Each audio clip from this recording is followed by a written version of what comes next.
Hi friends, ಮನೆ ನಮ್ಮ ಗಿಡದ ವಿಡಿಯೋ ಮಾಡಿದ್ದು ಉದ್ದೇಶ ಬರೀ ನಾನು ಗಿಡ ಬೆಳೆಸಿದ್ದೀನಿ ಅನ್ನೋದೊಂದು ತೋರಿಸೋದಕ್ಕೆ ಮಾತ್ರ ಅಲ್ಲ.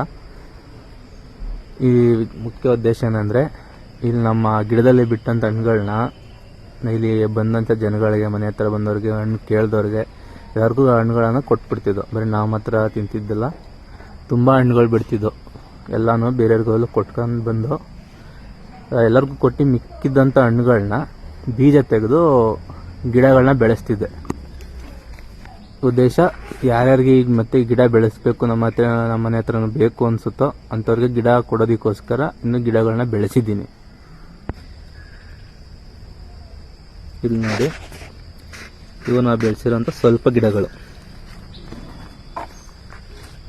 ಇಲ್ಲಿ ಎಲ್ಲರಿಗೂ ಹಣ್ಣುಗಳನ್ನು ಕೊಡ್ತಾ ಮಿಕ್ಕಿದ ಹಣ್ಣುಗಳನ್ನ ಬೀಜ ತೆಗೆದು ಹಾಕಿ ಬೆಳೆಸಿರೋವಂಥ ಗಿಡಗಳು. ಇದಿಷ್ಟು ಮಾತ್ರ ಅಲ್ಲ, ಇನ್ನೂ ಆ ಕಡೆ ಎಲ್ಲ ತುಂಬ ಬೆಳೆಸಿದ್ದೀವಿ. ಇನ್ನು ಮನೆ ಹತ್ರ ಎಲ್ಲ ತುಂಬ ಹಾಕಿದ್ದೀನಿ. ಇನ್ನೂ ತುಂಬ ಗಿಡಗಳು ಇನ್ನೂ ಬಿಟ್ಟಿದ್ದಾವೆ. ಈ ಗಿಡಗಳು ಬೆಳೆಸಿದ್ದೀನಲ್ಲ, ಇದನ್ನ ಯಾರಿಗಾರ ಬೇಕು ಅಂದರೆ ಈ ವಿಡಿಯೋ ಯಾರು ನೋಡ್ತಾರೆ, ವಿಡಿಯೋ ನೋಡಿ ಕಮೆಂಟನ್ನು ಹಾಕಿದ್ರೆ ಗಿಡ ಬೇಕು ಅಂತ, ಆ ಗಿಡನ ಅವ್ರಿಗೆ ತಲುಪಿಸೋ ವ್ಯವಸ್ಥೆ ಮಾಡ್ತೀನಿ. ನಾನು ಬೆಳೆಸಿರೋದು ಬರೀ ಜ್ಯೂಸಣ್ಣಿನ ಗಿಡ ಮಾತ್ರ ಅಲ್ಲ, ಇನ್ನೂ ಬೇರೆ ಬೇರೆ ಥರದ ಗಿಡಗಳನ್ನು ಕೂಡ ಬೆಳೆಸಿದ್ದೀನಿ. ಅದು ಯಾವ ಥರದ ಗಿಡಗಳು ಯಾವ್ದ್ಯಾವ್ದಿದೆ ಅನ್ನೋದನ್ನ